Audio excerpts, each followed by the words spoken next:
Get that right? Meyer. What? Meyer. Meier. Okay, cool. I know what I'm doing. I swear to God, I know what I'm doing. First time. I promise. Anyways, Violette Meier. We have talked about coming on the show for about a month. Yes. So I had to hunt her down. Right. I tried luring, I tried begging, I tried pleading, I tried getting angry.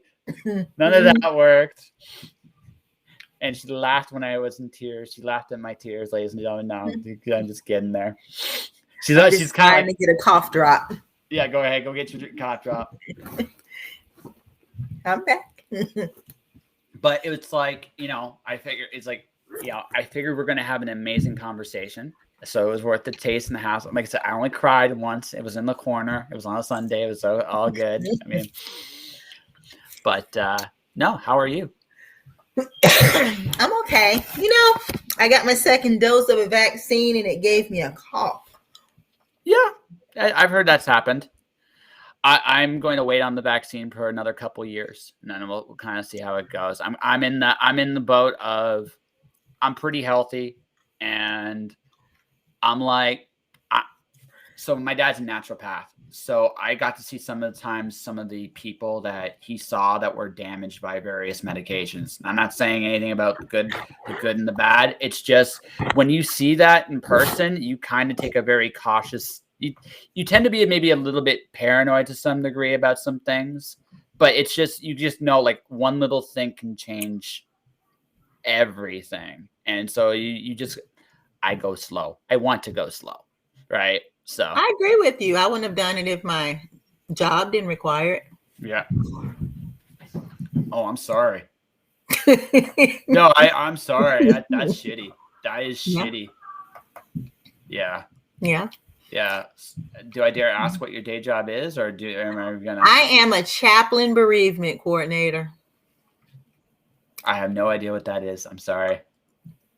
Well, a bereavement coordinator. I work for hospice. Okay. I speak to families after the death of their loved one, and I provide spiritual and emotional counseling for them.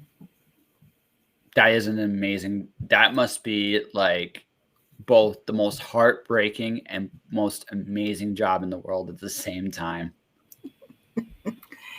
It can be heartbreaking. Yeah.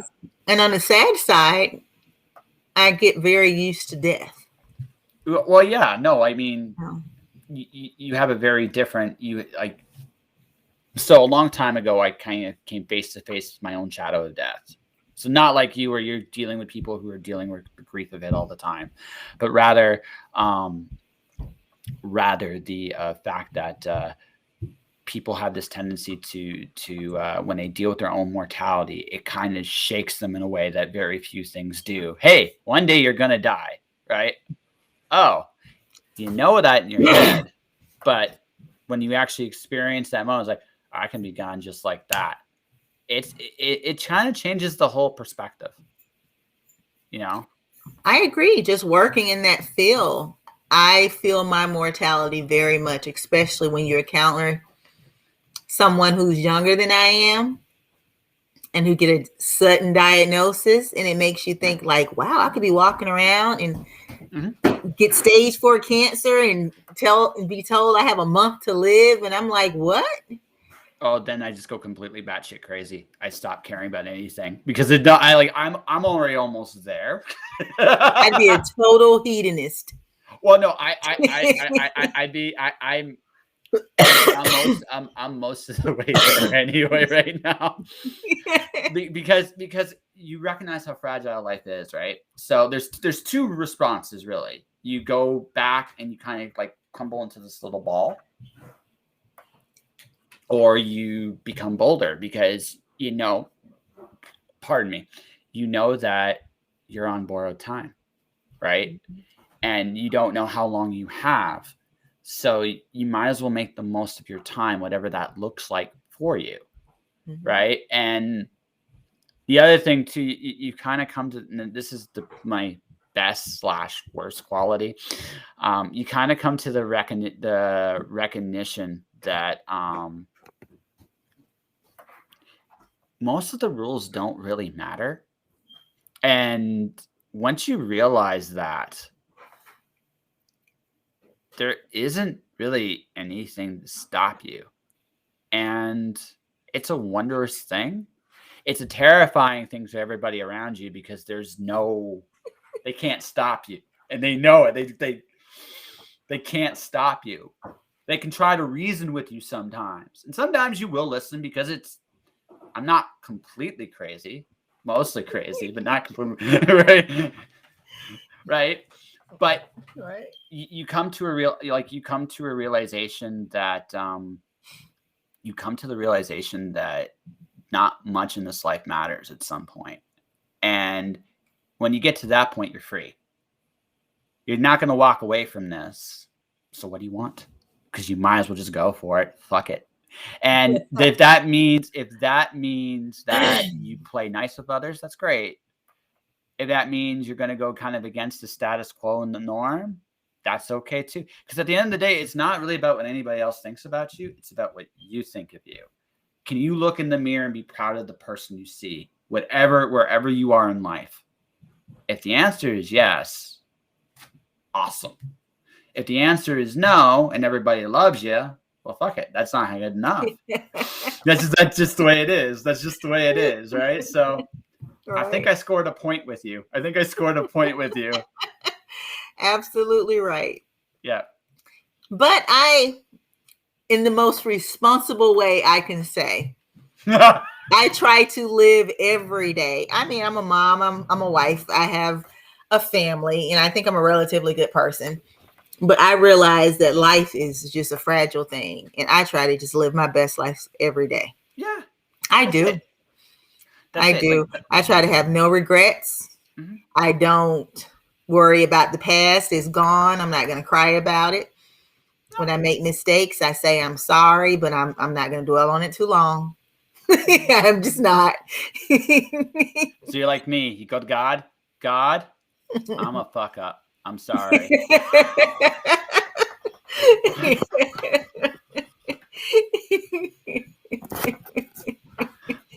I think it's official. I think you like me as a person. It's like it is what it is. It's truth, right? Like you know what? Let's cut through the bullshit, right? Like let's just cut through it. It's just like, you know what? I'm gonna fuck up sometimes. Absolutely.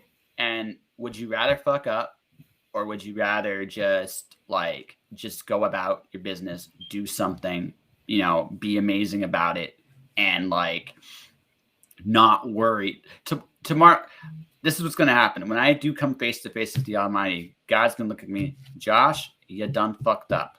And I'm going to say, I know, but I have no regrets. And I'm sure the Almighty's going to look at me and go, yeah, but you did you were stupid here. Absolutely. I'd be like, I agree 100%. Right. You're right. Yeah. You can only be who you are. Like that's what, at the end of the day, that's all you can be. All right. You are who you are, and there is nobody that can tell you different. Again, hopefully you learn from your mistakes. Right? Hopefully you learn from your mistakes. But I think I actually think mistakes are sometimes the greatest things in the world, right? Sometimes. Because I chocolate chip cookies is the greatest mistake ever. Someone accidentally put chocolate chips in the cookie dough. Isn't that like a wonderful mistake? It is, and you can never go backwards now. Yeah, exactly. Exactly. Who doesn't like chocolate chip cookies? Who doesn't like ice cream? Who doesn't like? It's one of those things where it's just like some accidents are great. And making sometimes mistakes aren't really mistakes at all, but they're rather just in the moment they seem bad, but they set so many other things up down the road that you just cannot help but wonder about what is said, how is said, and go from there. You know what I mean? But can we really learn if we make no mistakes? Because think about it, our parents tell us stuff from the beginning of our childhood. But if we don't make mistakes, I mean, who actually, not that you don't listen to your parents. I listen to my mom, but No, no, no, no, no, If no, you no. didn't Let's do it, you let's really be don't honest learn. about this, okay? Let's be really honest about this. Sometimes, like there comes a point when you become an adult.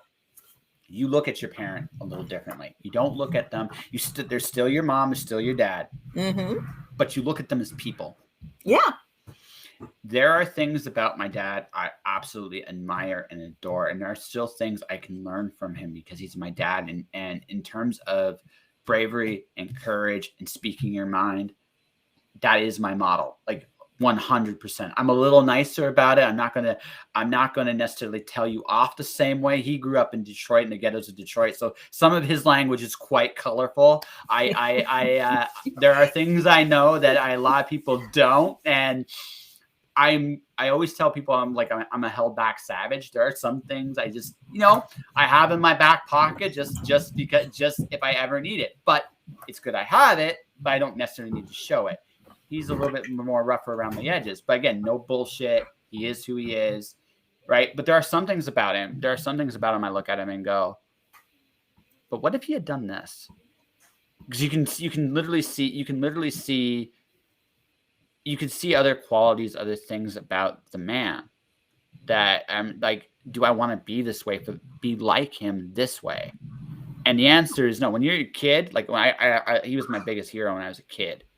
As an adult, again, he's still one of my heroes. Like if I really am being very honest about it, he's someone I really, really admire. But I don't agree with everything he does or how he does everything either. It's not how I would do it. And that's just it. Like you come to that point where you start doing things your own way. And if I should have kids, it'll start the same way. They'll do what I do. And then there's going to come a point where they're going to be like, screw you, Dad. I'm going to do it my way. And sometimes it'll be better than what I did, which is going to be like, yes, why didn't I think of that scrap? I wish I was that smart. Right? Sometimes I'm gonna look at them and go, ha ha, see, you understand. And I think that's the worst nightmare we have as kids when we actually become our parents a little bit. It's like, oh God. Oh my God. I became my parent. I understand. Oh, and then you can't go back. You're like, oh God damn it. Can't undo that. Yeah. And plus we just realized that our parents are people. They're people. I mean, they are beautiful and life is hard and holy and it's just an adventure and people make mistakes. And I just look at my mom and my dad as beautifully flawed people. Yeah. And I look at the parts of them. I could say my parents loved me. They were good parents. They did the best they could with what they had. And the things that I wanted to do differently, I just did differently with my children. And the funny thing is, I think I'm a great mom, and my kids are going to look at me one day and go, I'm just not going to do that. but that's I think the most I got into a big fight with my dad about it was just like we just went at it. And we're just at that point, like he's a grown ass man, I'm a grown ass man. Just like we're gonna get the shit out of our systems and we move on, right?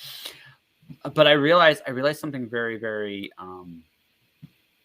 in that moment, because what we were talking about was my sister. There's something that just happened there, and I'm just like, I'm big brother. I'm gonna go stand up for my sister. It doesn't matter how old she is or how and she'll do the same thing for me. She'll take care of me when I need to be taken care of. But what it comes down to, what it really, really comes down to is I recognize, like, I saw him in a very different light when it was over. I just thought, like, this is a grown man that's trying to do the best he can with what he knows how to do.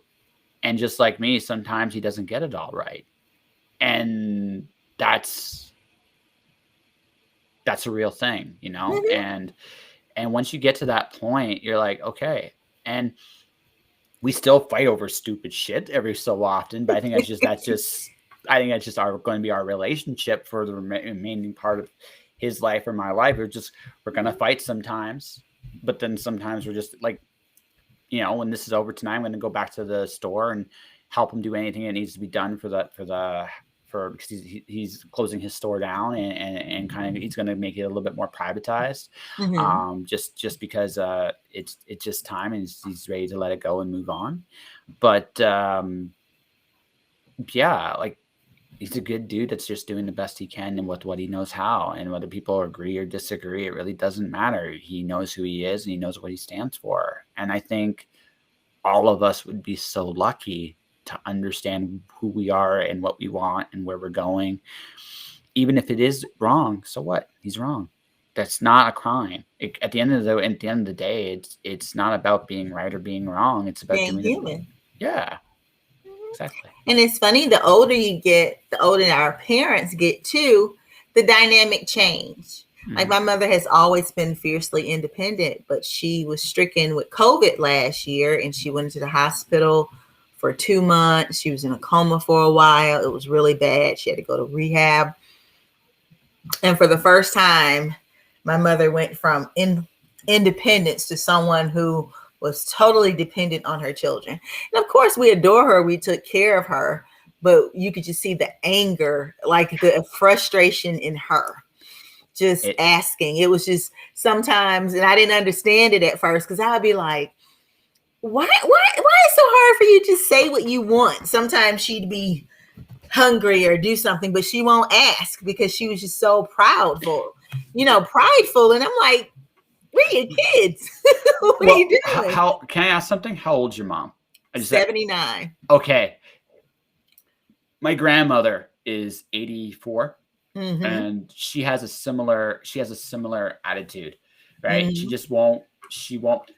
Now, my grandmother's like an amazingly accomplished woman. She worked her ass off her whole life. She is probably the best mom. And I say this like I say this with some bias, obviously, but she raised her brothers. She raised her brothers. She raised her sons. She helped raise me. She's raising my uncle's son right now, 2 sons right now. Like she's She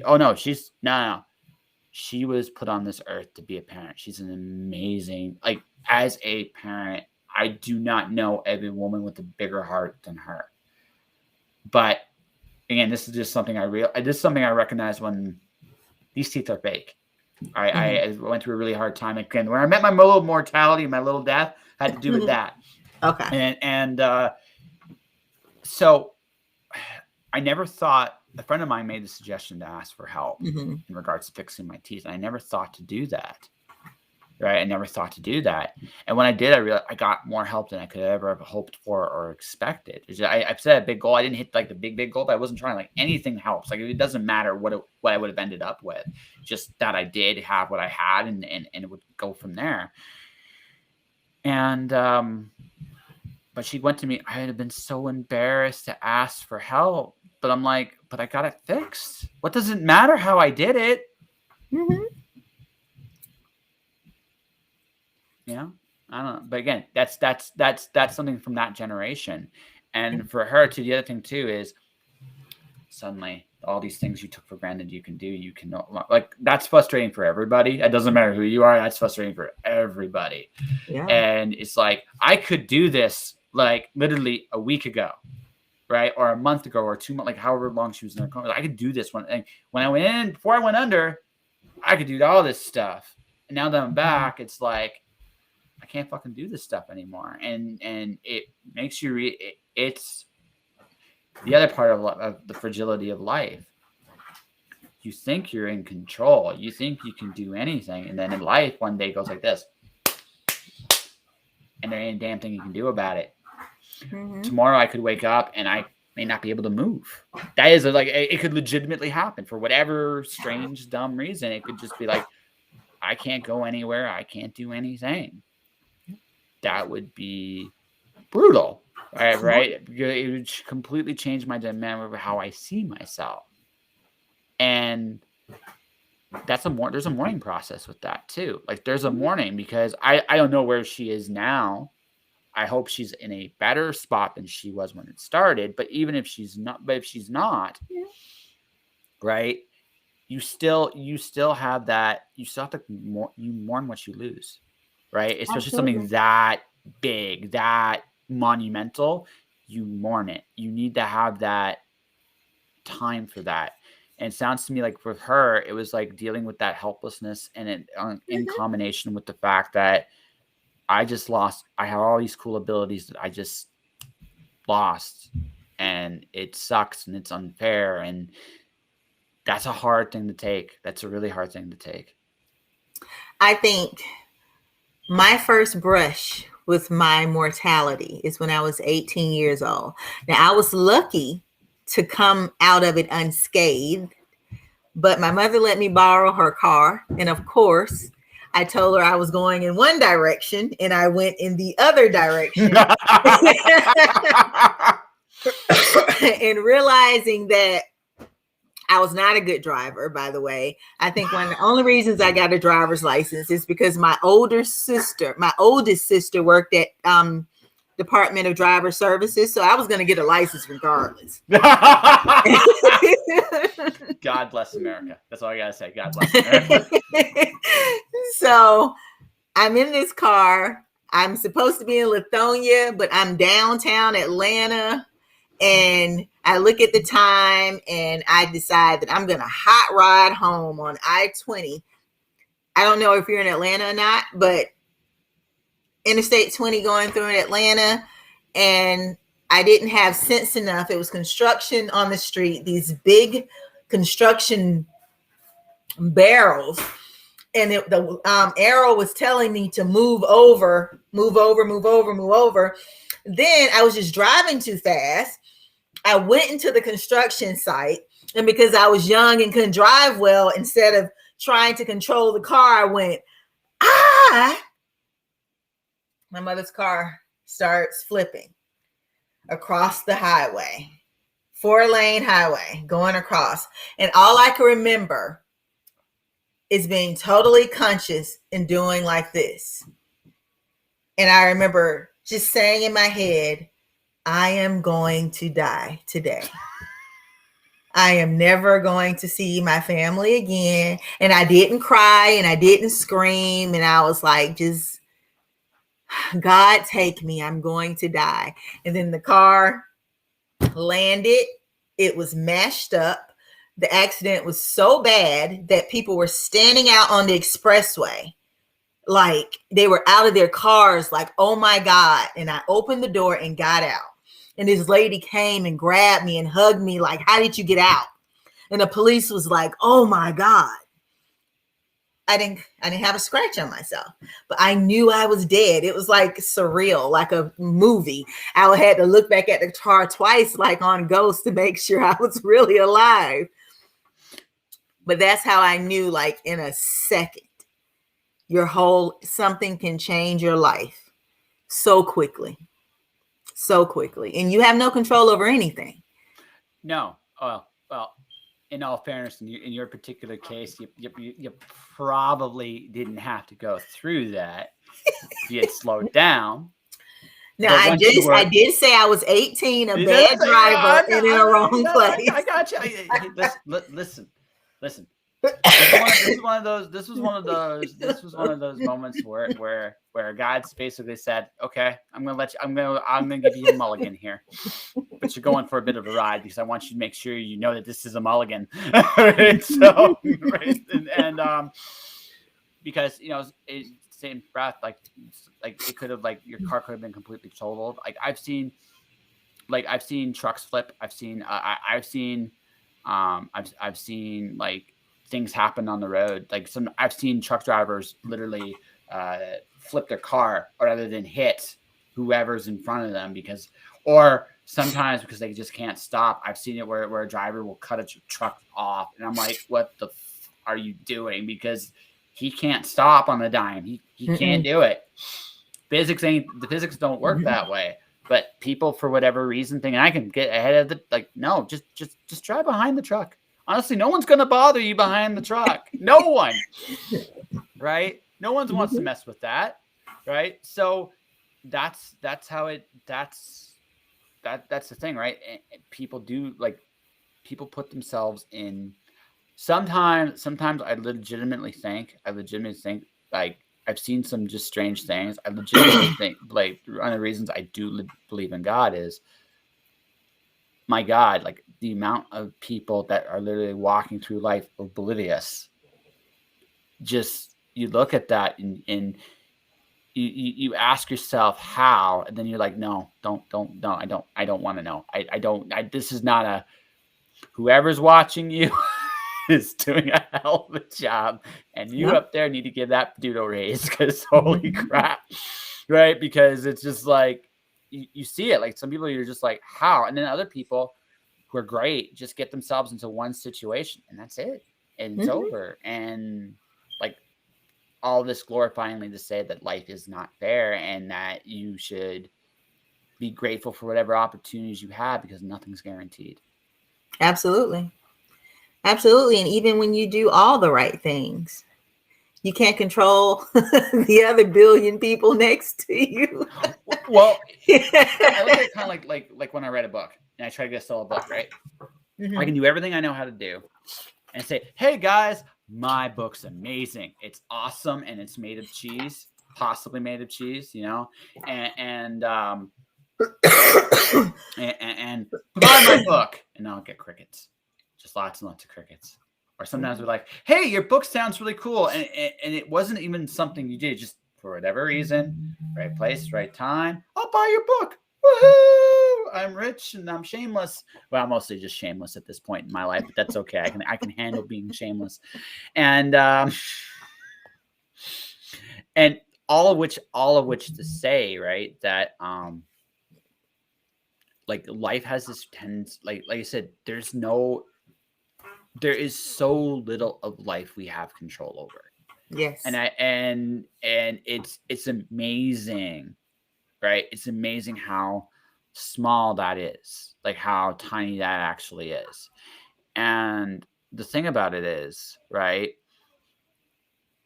and it's almost, when you do something great, that's why it's so cool when great things happen, because it's like, oh wow, how did this happen?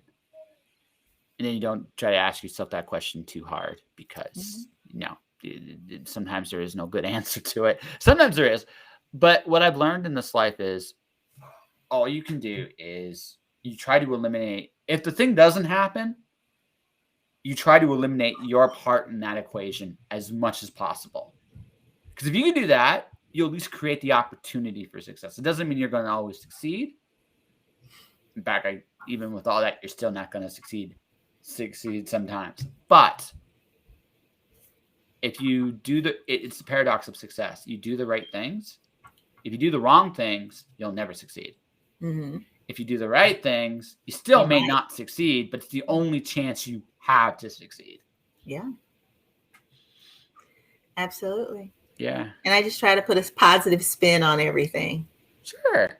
I do. Because to me, just to live is a miracle in itself. Absolutely. This is just getting through Atlanta traffic every day and getting home alive and in one piece. So here's the thing, right? I have this real tendency, because I realize how short life's time really is, right? So I look at it like this, okay? I joked about begging, pleading, and hollering and hootering, all that stuff to talk to you. But the truth of the matter is, right, this is a cool opportunity for me. If for nothing else, like, I don't know if we're ever going to have another conversation after this. I hope so. Absolutely. Right? Yeah. I hope. Well, yeah, right. But well, yeah. I mean, look at. I put it to you like this. I mean, we definitely, if we met somewhere, we definitely would hang out. I totally would hang out with you any time of the week. But there's no guarantees when that's going to be. So this, like, could you imagine how we would treat each other better if we recognize the fact that every time we get to spending with each other, however we do it, is an opportunity, not it's it. And it might be the only opportunity we have. Right? Yeah. We would treat each other a lot better, I think, overall. Yeah. Right? It's like that old saying sometimes you never get a second chance to make a first impression. I believe that you just treat everybody well, from the homeless man on the street to the president of the United States. You just treat people well. Because one, you never know when you're going to run into this person again, if you do, and you never know who you'll need. Mm-hmm. And I believe that 100%. Absolutely. Because the person that you shun and disrespect may be the person who pulled you out of a car. So watch the way you treat people, and how Maya Angelou says, you know, people will forget what you did, but people never forget how you make them feel. Yeah. And that's the truth. People don't forget words. They don't forget that stuff. And sometimes just a small kindness, just being positive for people. Sometimes just saying hello to a person who didn't expect anyone to speak to them can really change the world. It really can. It can really change the way people see things. It's sometimes a lot of broken people. It is. And you never know what people struggle with inside. It's a lot of hurt that's going on.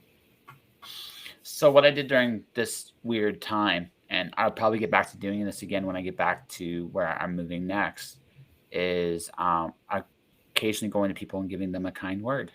Like, I appreciate you because it's not a big thing, but in this time, so I think it's fair to say that this particular time in history is not the brightest of times, right? Right. I think that's a fair point. Nothing lasts forever. Good, bad, different. Nothing lasts forever. But I get the feeling we're going to be going through this dark tunnel, this dark passage for a little while yet, right? And unfortunately, but so who do I want to be in this time? Now, there's some things I may have to do, I may not like to do, because I think by the nature of this, I think we're all going to have to be a little bit more harder, learn how to be harder in some ways, just to protect ourselves. At the same time, so when COVID first started, I was in Vancouver, British Columbia. I was working for a courier company. And one night I'm coming home. Now, for me, I had to take 2 trains and a bus to get home. Right? I could walk. If it was really, really late, I could walk. But 2 buses and a train to get home generally. So as I'm transferring from train to train, this is during COVID, where the world's shutting down and everybody's not sure what's going on. This homeless gentleman came up to me. He goes, "Hey, what's up?" And we're like, I'm still going to treat him like a human. Hey, what's up? We start chatting, right? Because it's just part of the character of the place. And he goes, "Hey, man, I'm going to be catching the train to go the other way for the night. I'm going to work." And unfortunately, Vancouver is so expensive. People that do work full-time jobs are actually still on the street. It's a very, very strange city. But that all said,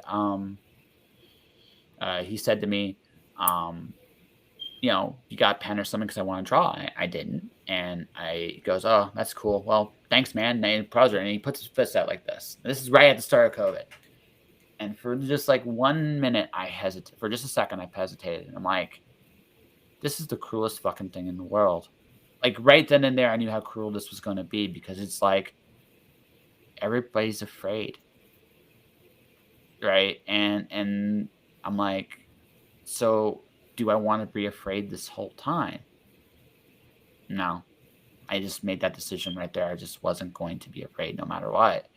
I was going to treat people and be kind to people in a time where kindness is a very hard thing for a lot of people to do because everybody's scared. But in a world like this, I think kindness goes a lot farther than it normally would because it is such a rare thing. I agree. So you're up in Vancouver. I'm in Windsor, Ontario, Canada right now. I'm about to go back to Calgary, Alberta. And then from there, we will see where the world goes from there. Right? Are you guys still on lockdown? We aren't at this moment in time. We are about to introduce the vaccine passport, which I'm going to be honest with you, I'm not crazy about at all. It's history repeating itself, and not good history. And I really think that anyone that really thinks this is a good idea, I think doesn't understand what exactly is about to happen in a lot of places. And I think it's going to be incredibly brutal. right? I may not, you may not see it right away, but a year from now, it's going to be very interesting to see what's going on. Like I know down in the States right now, a lot of nurses are looking to walk the door, right? Depending on what state you're in, because kind of the mandates and right. It's according to the state. What? It's according to the state. Yeah, but some nurses are like, I'm out. Military's quitting. Police are quitting. Firefighters are quitting. There's a skill sword. Like, and this is just the beginning, right? It's going to get very, very, very rough, very, very, very tight. And this thing is going to be a big part of that. And it's going to be interesting because I think in some way we all are going to have to be, our scruples about what we can and can live with are going to, I think, have to adjust a little bit, and that's going to suck balls. I do not think people realize just how steep this incline is going to be. This is my opinion. I could be totally wrong, but I really want to be wrong. I don't think I'm going to be wrong though. It's just the nature of I think where we're at right now. Mm-hmm. And so I'm going where I want to be because there are people I can help, regardless of whatever situations come up. There are things I know and there's things I can teach that I think are valuable and necessary, I think. And there are people I really want to help with those things in this time. It might only be a small group of people, but dang it, it's my group of people. And I'm going to be there for them. And we'll see where it goes. We'll see how things traverse. But yeah, that's like, maybe I'm being like, overly like this is, but again, history has a very funny way of repeating itself. Yeah. I've heard so many theories. Mm-hmm. And I guess what we started off with, we have control over our lives. Of course we do, but will be. Mm-hmm. I don't live my life in fear. I don't anticipate things that I'm not a fortune teller. No, you're not. I don't know what the future holds. One of the things that made my mom made me feel more comfortable, because I didn't want to get the vaccine at first. Mm-hmm. And my mother, she said, I can remember when smallpox vaccines got mandatory. Mm-hmm. And I was born in 1975, and she was saying she was going to take me to get it, but they finally cut it off and you didn't have to do it anymore. Mm-hmm. And she reminded me that she was like, this is not the first time that the nation has had a mandatory vaccine sweep across. It's just the first time in your lifetime that this has happened. Mm-hmm. So she was like, this is not something new. So don't think apocalypse just because it's happening in your lifetime. But she's like, I've seen it before. I'm almost 80. So I've seen it. It's fair. It's fair. That's my hope. That's honestly my hope. Yeah. It's just the language of how things have had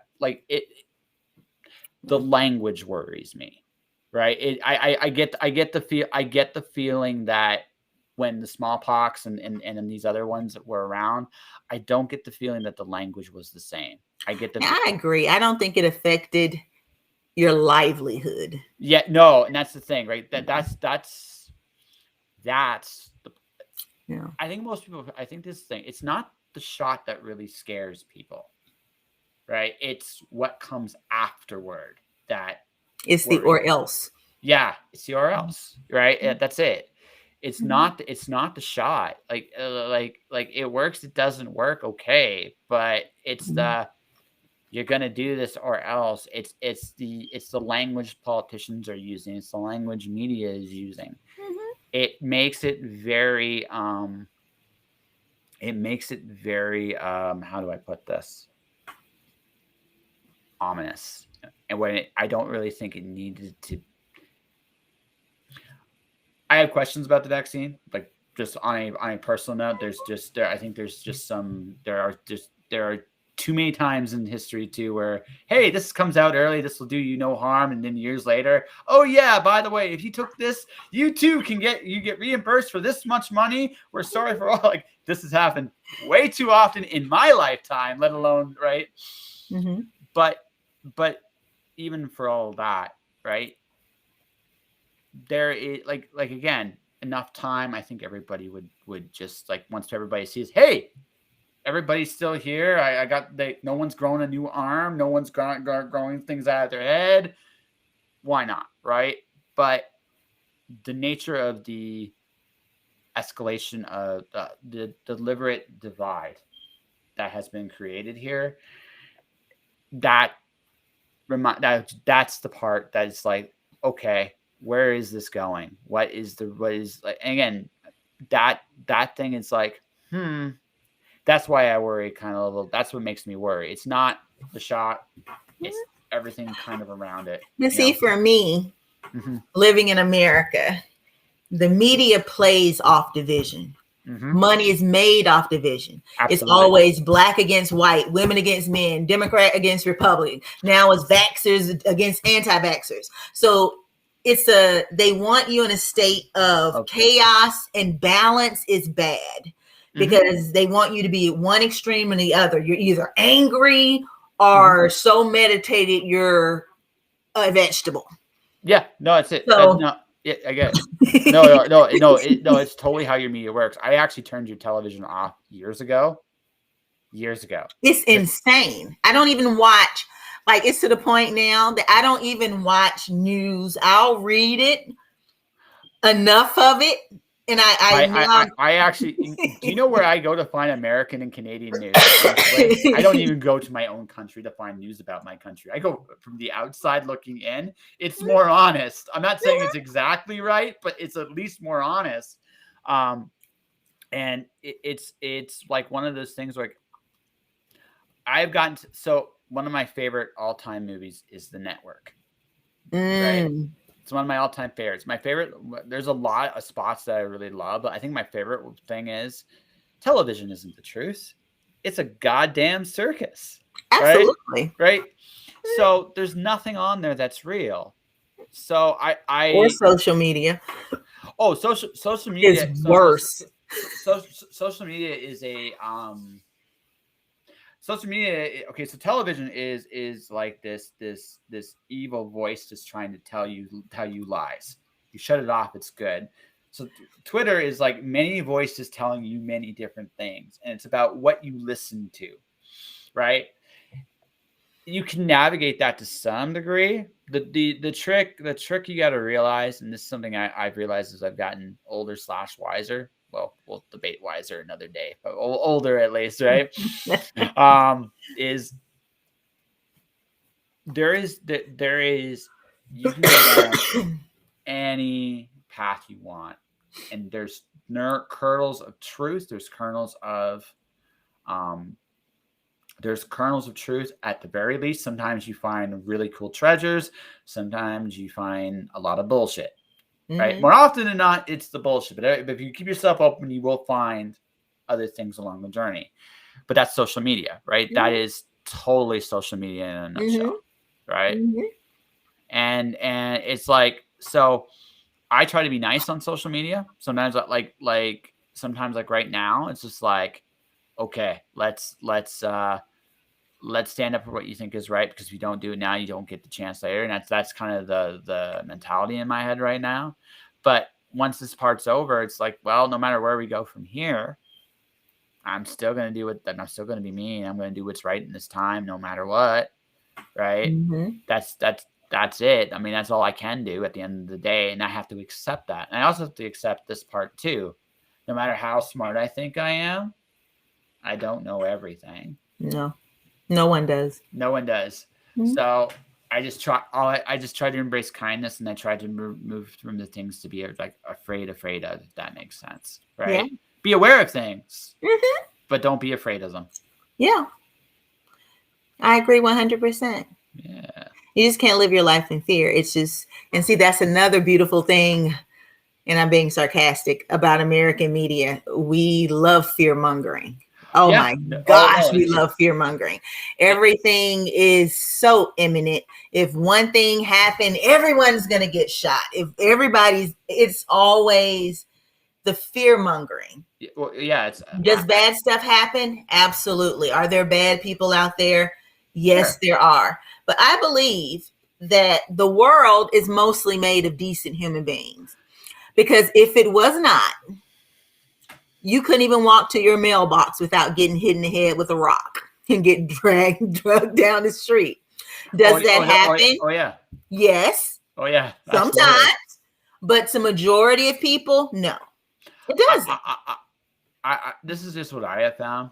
I found the really bad people tend to be in charge, and I I think believe that. yeah, that's what I have found, that. and I think somewhere along the line we lost the plot, and I'm not sure how or why, and I have found that my life is much better when I don't listen to that and just do my own damn thing. And like I said, one day I know this, I will find myself in a heap of trouble. But at the same time, I'm really not going to give a shit when that day I think comes. Earthlings are on a TV show for aliens. Sometimes. Sometimes. Absolutely. Absolutely. We're the entertainment. Oh, like we're the other entertainment for aliens, God, the devil. I'm sure. Sometimes it's like, you know what? What are these idiots up to today? Right? What are these idiots up to? Mm-hmm.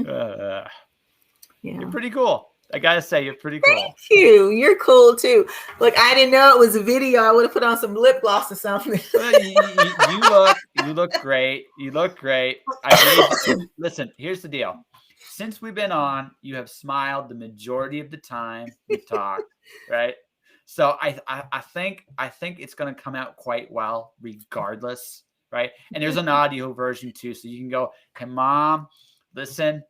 You don't need to worry about my lack of lip gloss. You can just listen to me right here, right?" And that's what you can say, right? Like, you can give her the audio version. It's like this dude is crazy. It's like, yeah, I know, but he was fun. It was a fun hour or so we talked, and it was like, yeah, exactly. It was. Yeah. It is. And you're easy to talk to because I can't believe we're almost at that hour. Yeah, well, we may go past it a little bit. Who cares? Whatever. Yeah. However, like you might say, okay, Josh, you've talked too much. I need to go. Like sleep, drink, write something. Right? Well, I do have to feed my children. Yes, you do. Yeah, my children do. Well, my children will. How old are your kids? I have a 21-year-old. Well, she'll be 21 October 2nd. She's put her countdown on Instagram. Nice. I have a 16-year-old and a 16-year-old in the house and a 9-year-old in the house. My oldest is a college student, but I have my husband. We're a blended family. He has 3 adult children. So those are mine too. Yeah. And they're like 30, 27, and like I think Ara is 23, maybe. Mm-hmm. Yeah. No, it's just it's the way it is because it's just like one. I mean, so he was married before, or were you married before as well, or just both of us were married before? Okay, so my husband is a little bit older than I am. That's cool. That's not there's not like whatever. No, it's more along the lines of okay, the first one, what were we thinking? We weren't thinking, and then the second one was like, okay, we got it right. Yeah, it's like this is gonna be one of those where it's like, okay, we don't want any of that bullshit. We just want to get along. We got kids and they outnumber us, so we got to stick together because there's an army of these guys and they're right and they're tough. But, and believe it or not, our family may be an anomaly because we get along great. Oh, yeah, even my ex-husband, who's the father of my oldest two, because the youngest is my husband and I's together. He's a part of the family. He comes in, he's an event. My husband embraces him. And with because his children were kind of grown, except for Ara, but most of them were already, pretty Well, much older by the it time I came into the picture. one, I mean, one, Mhm. I mean, your husband's a mature, like your husband and your current one's a mature dude, and so is actually your ex-husband too, because here's the thing, right? Even though it didn't work out with you and your ex-husband, you still made two very beautiful kids together, and it sounds like he gives a crap about them, which is huge, right? There's not every parent cares about their kids, unfortunately, Mhm.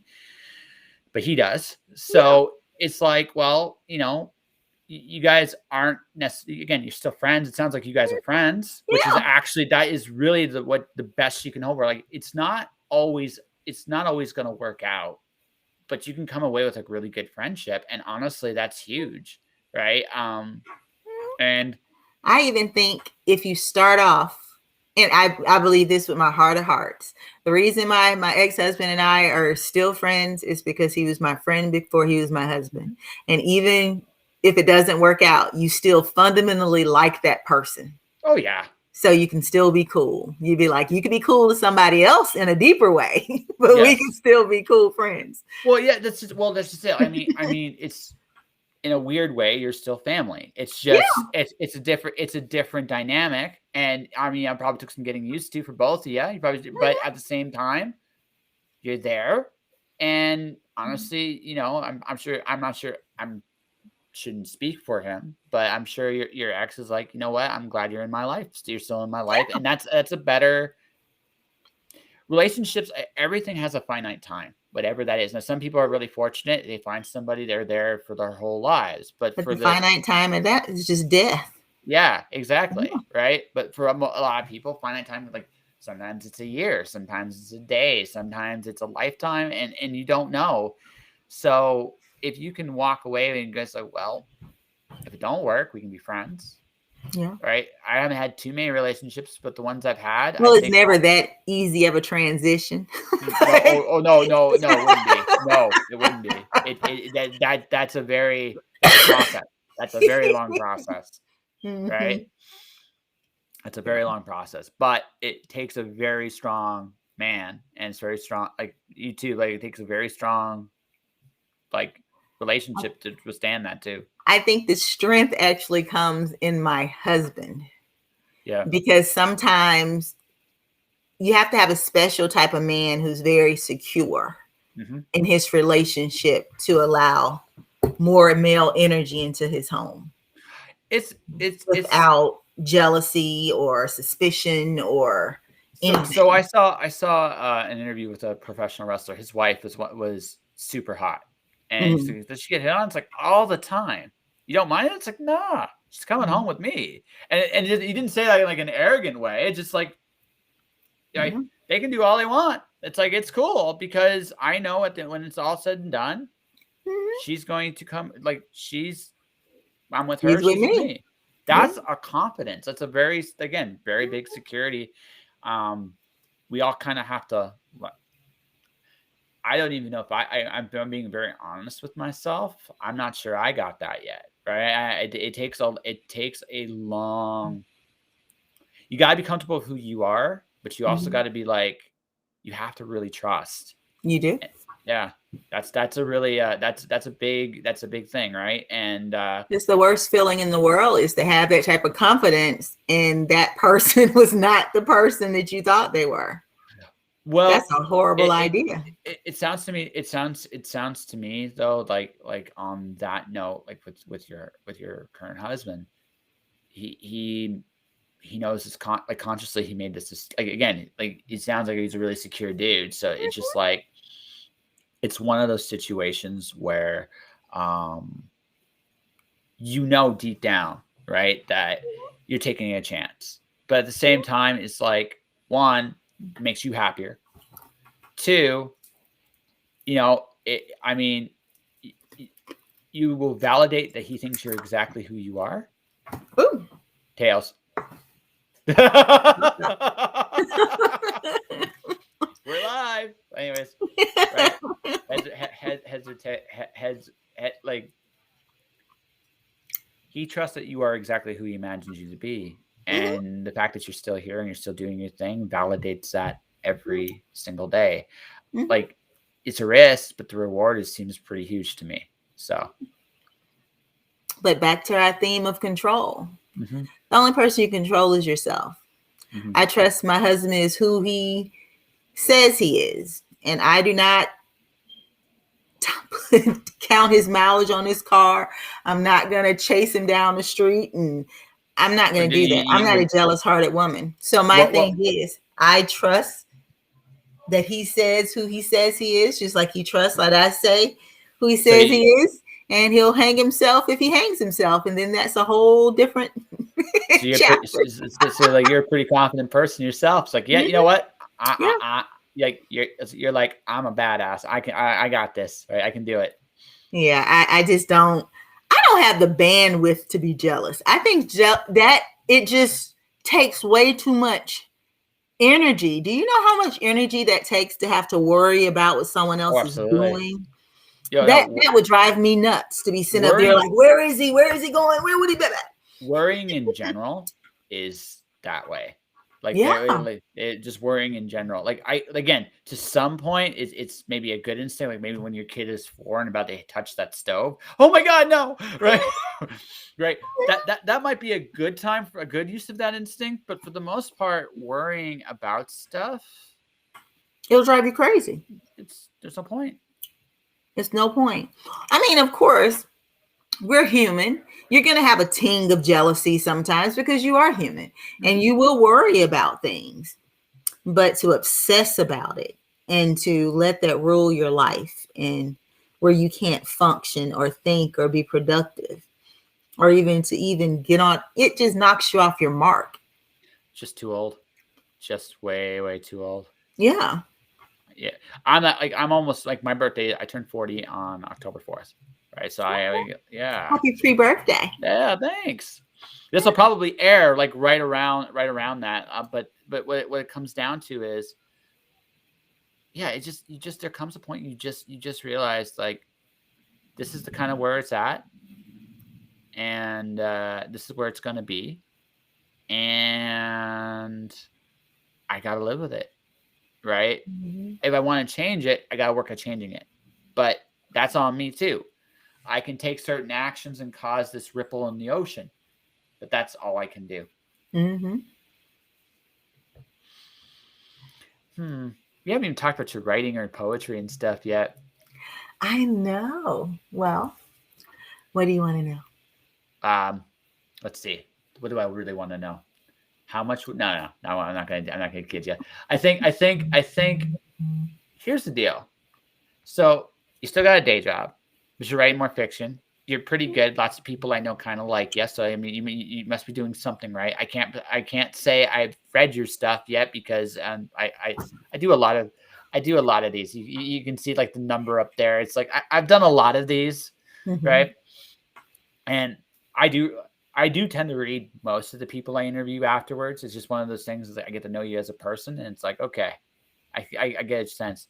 My thing is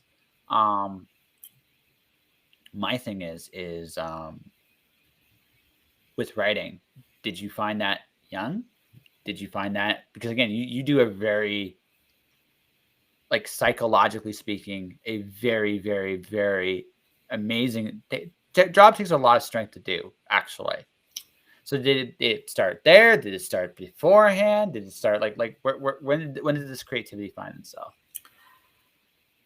I have been writing since I was around 12. Poetry is my first love. And I wrote poetry, and then in college, I started writing short stories. Now, my poetry is about life. My prose has always been paranormal. I don't think I've ever written a normal piece of anything outside of academia. It's always been supernatural. Academia is not normal. But so I started writing short stories in college, and I like to tell this story that during my freshman year, when I was partying, and I had this African American literature class, which I was failing at the time. and he gave an assignment to write a novella on any subject you want. And I wrote this science fantasy novella, turned it in, and the teacher got angry and was like, "You've been playing in my class and not showing up, and you can write." And and I had like someone to illustrate my demon, half demon warrior woman thing. He gave me a B in the class. And I found this novella after I had my first child. I had moved from New York to Texas, and I was at home with the baby, came to Atlanta, visited my mom for a second, and went back to Texas, and she gave me an old box of stuff. And I found that novella, and I turned that novella into my first novel. And it's it's still my baby. It's like real wacky and cheeky and crazy, but I love it because it was still my first novel, and I refuse to change it or rewrite it. And I've been writing since then, but writing is just a part of me. I love it. It's something I love to do. So it's a story. My first novel was a teenager. I read it sometimes. I cringe a little bit because it's just like, no, man, I had some sharp edges that needed to be rounded, and some just how I saw the world back then. Me too. But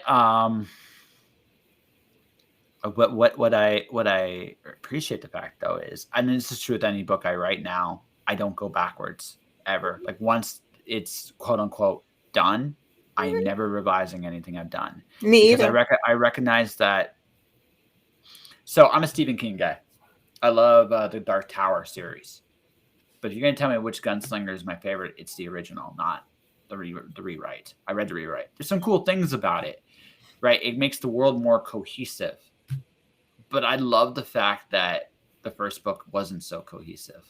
I love the fact that it felt dreamlike. And especially when you get to the end of the series, it's perfect in ways that I think cannot be described. Like it's such a really wonderful thing.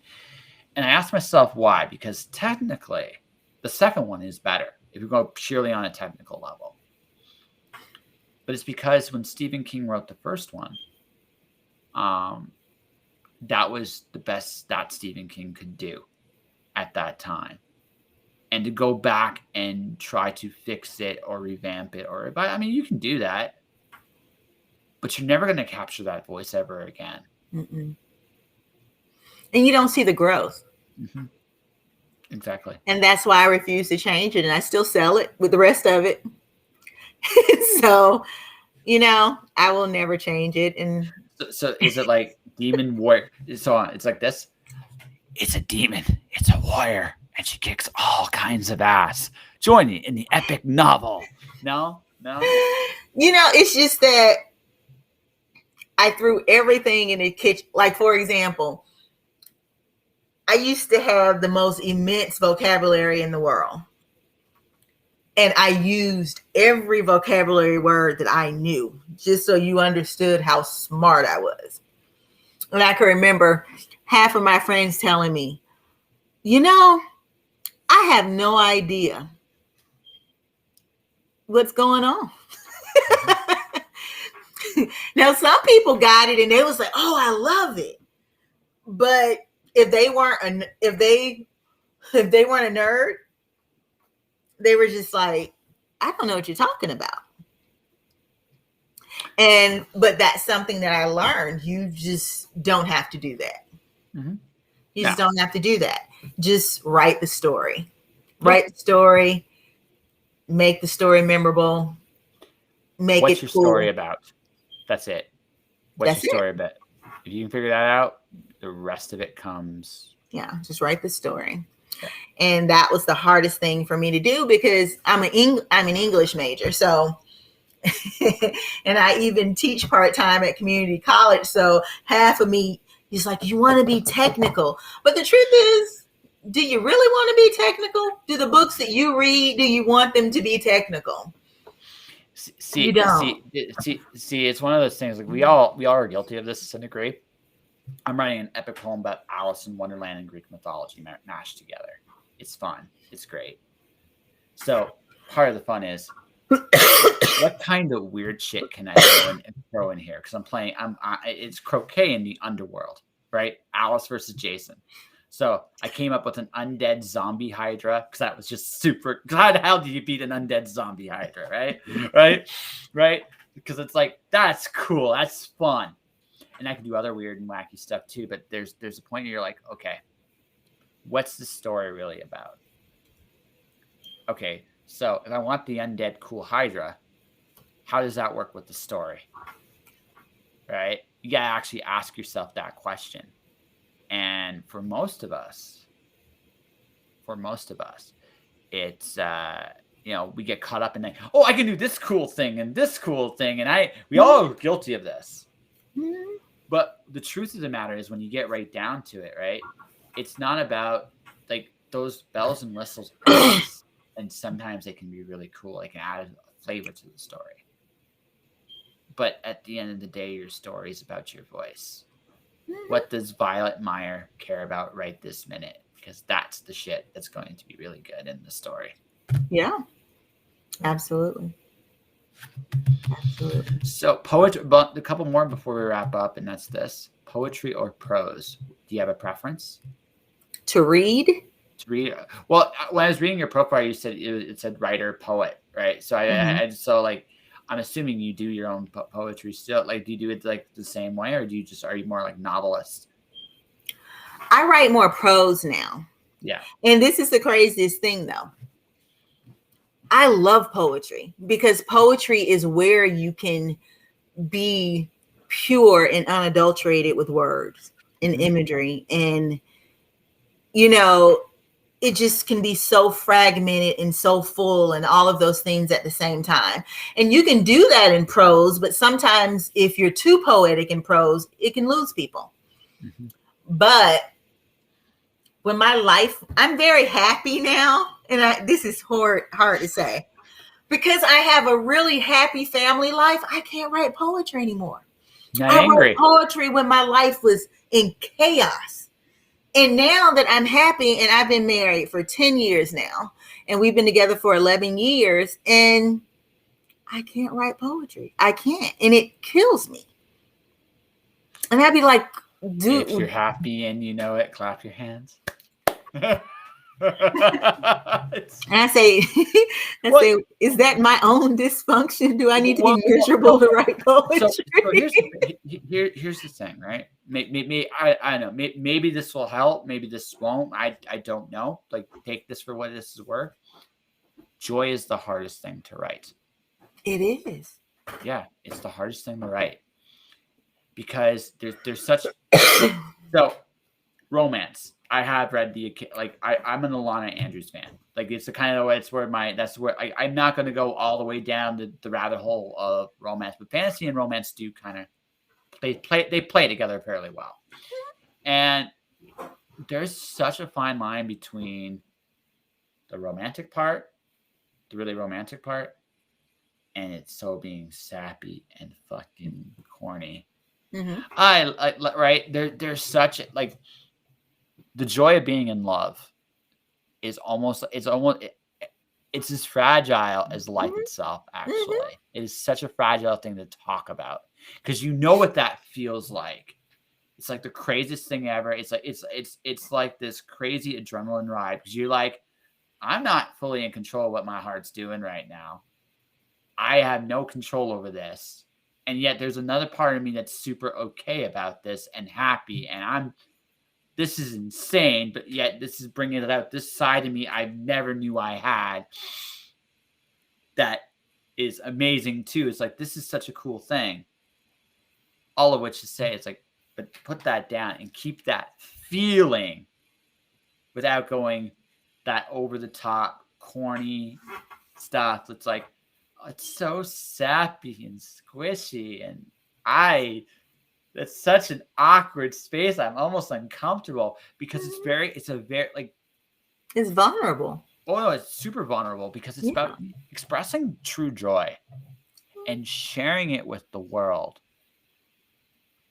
It's such a hard thing to do, because And it's those also genuine, fearful because well, it's there's because fear, people yeah. say that's sappy and ridiculous, and you don't really feel that way. No, it's I think it's beyond that too, because it is such a fine line, right? There's such a like, because it is a little sappy, it is a little ridiculous. It's very ridiculous. Right.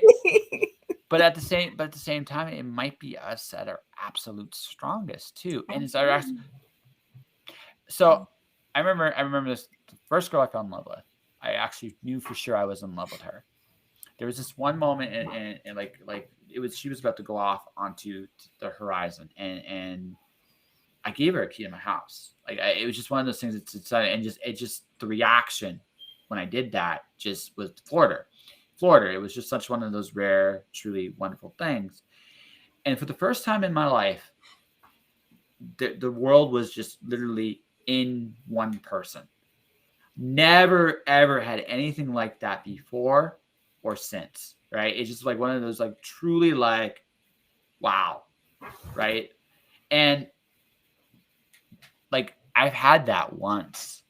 That is such a rare and precious thing, right? It is such a rare and precious thing to share that in a way, like you're smiling because you know exactly what that feels like, right? And it's a wonderful feeling. It's probably the greatest illusion in the world, right? But what an illusion. Such a beautiful moment. And they're so rare. Yeah. If you breathe the wrong way, it's gone. Like, it's that precious. And it's just like, it's, yeah. So writing that's so, like, in prose. It's just hard to describe. Yeah. Yeah. It so is, right? And like I said, I'm just talking about one of mine, right? And you're like, I'm so there, and I get it, and I love it, and it's kind of wonderful, and holy shit, I didn't make that sound too sappy. It was a little sappy, but it wasn't too sappy. Well, love right? is sappy, and yeah. Love is that's always one thing sappy. about love. You can't have love and then want to put parameters around absolutely. how that love feels, absolutely. because it's easy to write infatuation, it's easy to write lust, it's easy to write anger and pain. But love, people criticize love more than anything, because one, people envy when they can't have it, and then it angers them if they did have it, and you think about how you lost it, and then it's painful, and it's just too many emotions surrounded by it. I think envy is definitely a big part of it, but I also just think it's truly such a rare and precious thing, and it's hard to do well. So, but here's the thing. This is where I was going to go with you, and then I think we'll wrap up and we'll talk about your books and stuff and things coming up.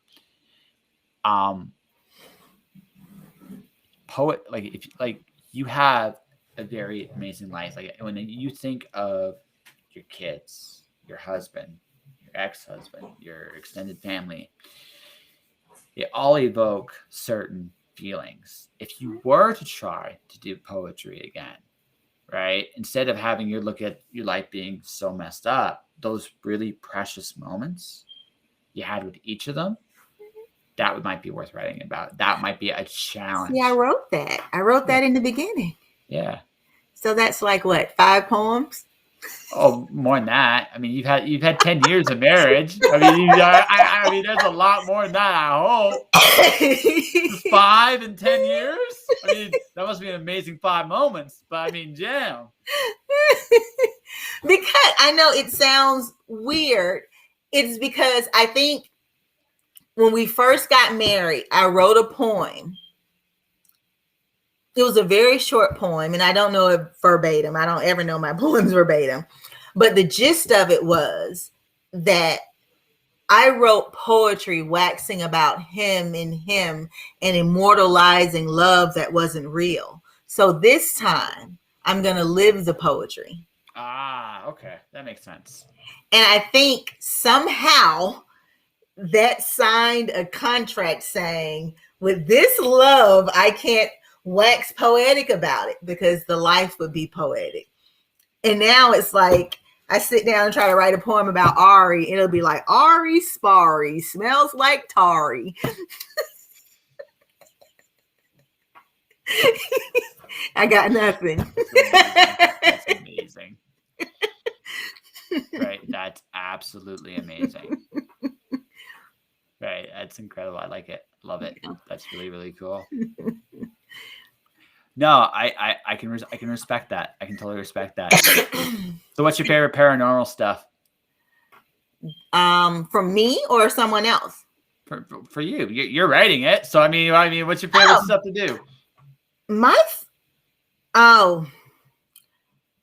I love, like, for example, I have an Angel Crush series about a fallen angel.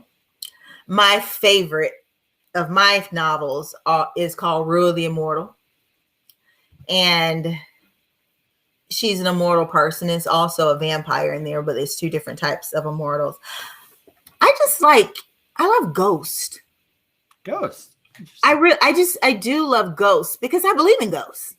Oh, yeah. So I think that's the thing that,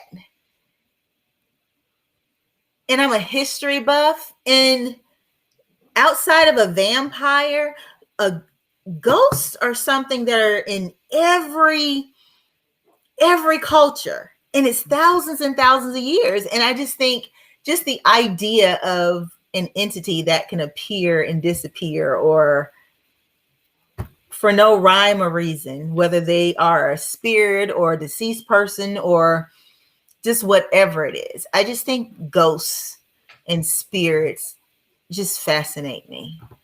Interesting.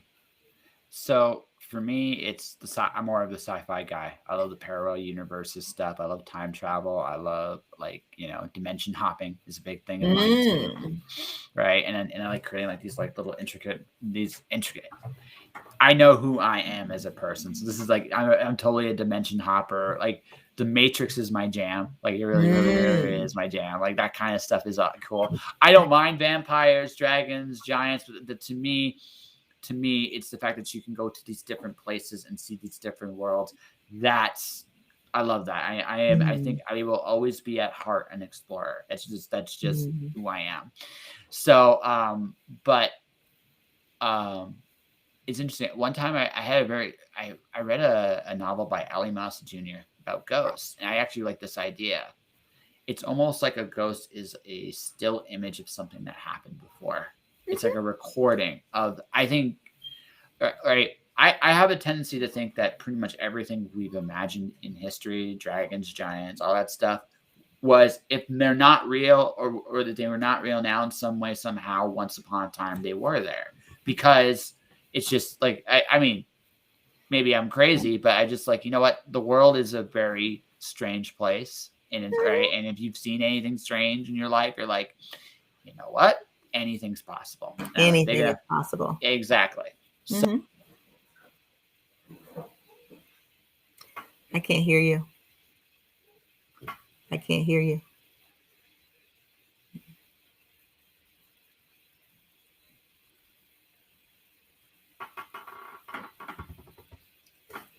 Okay. I can hear you. Okay. Yes. We had a little malfunction with the microphone there for just a second, ladies and gentlemen. We're going to fix that bad boy up and continue the story. So what I said was giants, unicorns that fart rainbows, dragons, like you name it. I can just throw them in. It's like, it's totally possible because it's whatever, it's me. But that whole going to that mysterious place, that, like, what's next, right?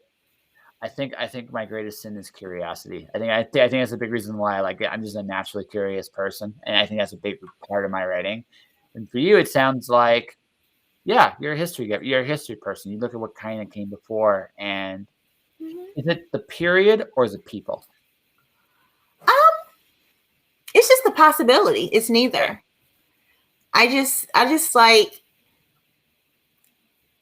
the reason why I think I like sci-fi, but I prefer fantasy over sci-fi, is that, see, science fiction, it still has to operate within logic in some type of way. In the fantasy realm, some things simply exist and you have to accept that. If a ghost shows up in your living room, it's not going to tell you who it is, how it got there.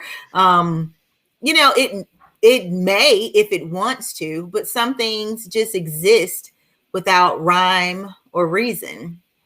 And traveling through worlds, that the possibilities are endless. Like, you can have a zombie Hydra. Yes, you can. Yeah. Well, like, without spoiling too much, right? There's like Jason the Argonauts is the villain of the story. So I thought it'd be really movie. Cool. What? I love that movie, the old one though. Oh, well, it's a cool old one, but I always thought like Jason was a good villain because he lies, cheats. He's the worst. He is. Yeah, he literally is. It's like such a good villain though. Like he's a hero because he wins. That is the only reason why he's a hero. He has no redeemable qualities whatsoever. He does have a couple, but not much. Many. Yeah. I don't know. I legitimately think like the first part of his story where he was on the Amazon island, like that dude was a good dude. Now the dude that when he left that island and what he became afterwards, I think the journey and the you could make the argument with him that the journey to where that this quest for this golden fleece, right, was the pressure of it changed the man. There's like I have to do this because I'm the chosen one and I'm this and I'm that, right? That is a heck of a like those expectations are a hell of a mindfuck, and that's I think what happened to him, right? I think once upon a time there was a very decent guy in there. I just think what happens, like, hey, you get the coolest ship, you got the coolest team, and they're yours. And you better succeed because the gods are on your side. It's like, no pressure, not even a little bit. I don't know what I'm doing here. And then somewhere along the way, it's like, well, and like I said, just like he's such an interesting, like, yeah, he's a villain because there's a lot to play with right there, right? Yeah. But the people he surrounded himself with, some of them are very heroic characters. Yeah. So there was once upon a time that was a good dude. You don't. Yeah. You're at once upon a time. And the slope gets slippery really quickly. Yeah. Indeed. So I mean that's the thing. Like I'm having a blast. I have a like in my world. Yes, the undead Hydra obviously is a labor of Hercules. So it's like, but how do you kill a Hydra that's already been set on fire? Yeah, that's very scary. Yeah, that's horror now. Yeah. Alice in Wonderland can have a little bit of horror in there, just a little bit, and it totally works. I'm crazy, but it's all good. But it sounds like you dig that kind of stuff. So I like at the very least. So I mean, so vampires, immortals, and like I dig everything that's supernatural. I mean, honestly, I don't have a favorite monster. But if I have a favorite entity, it would be ghosts, the idea of spirits and ghosts. But I like my library. I love religion because religion, I probably have, I don't even know if you can see this, but right there, that's all religion and world. That's all religion in religions of the world. Interesting. So the religion has the best supernatural elements that you'll ever get in anything. So, because it's just the cool thing about a lot of religious text, it just is. There's no. Are you there? I'm here. You're right there. Yeah, your picture froze for a second there. No, it just is. It's not. It's not really about the fact that how is not important. It's what the story is about that is important. How did Jesus walk on water? It really doesn't matter for the purposes of the story. Who cares? Right?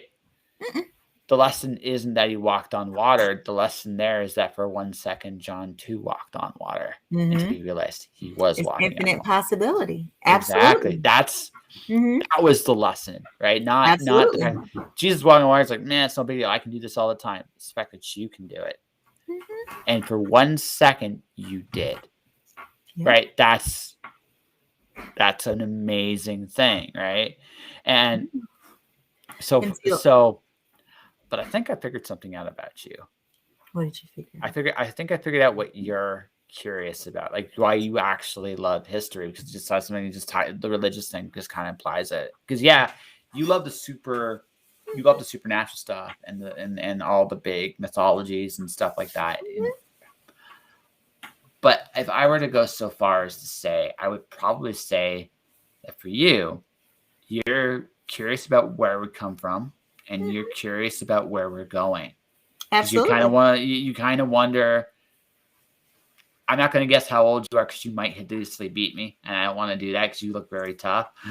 But now I want you to guess. Okay, based on what you've already told me, I was going to guess around 50, right? No. Because you told me about all your kids being 21, 20, like no, maybe I missed it. No, okay, see. No. I'm just gonna cover It's it okay. now. So she doesn't beat me. So younger than that. Okay, so like okay. I'm in my 40s. Yeah, no, I figured like I'm not trying to put my foot out of my mouth too much here. Okay. So no, it's just the fact that you mentioned that you had kids in your 20s and like 30s and stuff like that, and also I didn't give birth to those. Yeah, but also it's also what I think, and this is the compliment, and hopefully my foot the foot completely comes out of my mouth when I say this. You're so chill. I think the fact that you're so secure. I know women older than you who are far less secure with who they are than you are. You got kind of like and I say that as like a big compliment. Like you definitely like you feel really chill, and you feel like you just know. I know who I am, and I know who I am not, and I am okay with that. As if that makes sense. Okay, I'll take it. Yeah, foot fully out of mouth now, but I think also just because of the nature of your day job, you wonder what is next, simply because, well, here I am dealing with. I've seen that there is an end of the road, but you probably have also seen things that make you wonder what else is out there, and your fascination with history, where we come from, and religion, like the story of where we come from, try and maybe piece together a little bit of where we're going. I could be wrong. Absolutely. Yeah. Yeah.